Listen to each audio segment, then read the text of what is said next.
I want to leave you with a personal story, and one that relates back to that human infrastructure, or what I like to call the power within.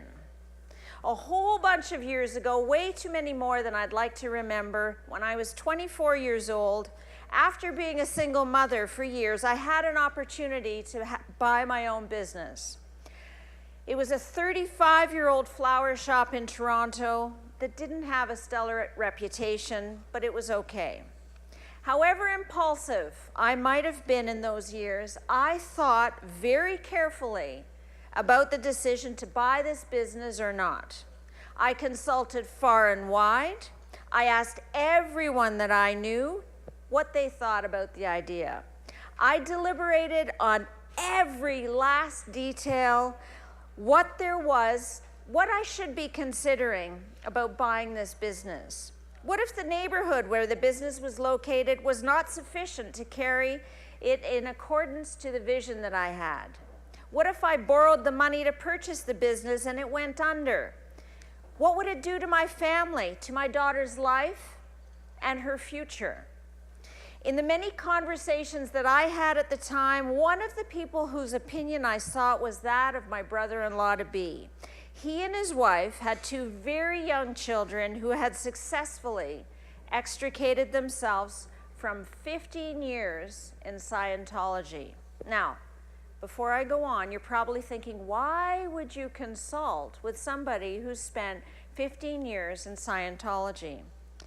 Think about it for a moment. They were older hippies, they had two small children, and no work history for 15 years. So what Gary did was he identified a problem, and he realized that homes would be converting to natural gas heating from oil at a fast and furious pace, and they would need to convert their furnaces and chimneys to accommodate it. So what are you going to do? You're older, you have a wife, you have to support a family, and in desperation, he went to a house, knocked on the door, and sold his first job. When he left that house, he thought, okay, I don't know what to do now. How do I do chimney liners? How do I find out about that? He left the house, he went to the library, and he learned how to do it. He taught himself how to change a chimney liner. So over the years, he built himself and his family a multi-million-dollar business that now supports not only his own family, but his children's families and many of his employees. So what's the connection? Why are we talking about this here and now? My ex-brother-in-law, who I still love to bits, heard me when I was talking about starting that small business. He heard me mount up the reasons why I shouldn't do it. His advice to me then, and the motto that has guided me ever since, was not to focus on why something is difficult and challenging, but to find the solutions. So no matter how big or small the problem, no matter how complex the solution, insist on seeing yourself as part of the solution.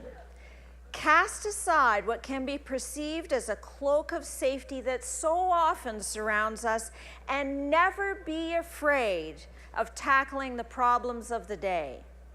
So let the Breakout project strengthen your resolve to be that change that you want to see in the world, and let it nurture the ability for us to utter fewer words and replace them with more action. Less greed and more giving. Less worry and more caring. Less anger, more laughter. Less hate and more love.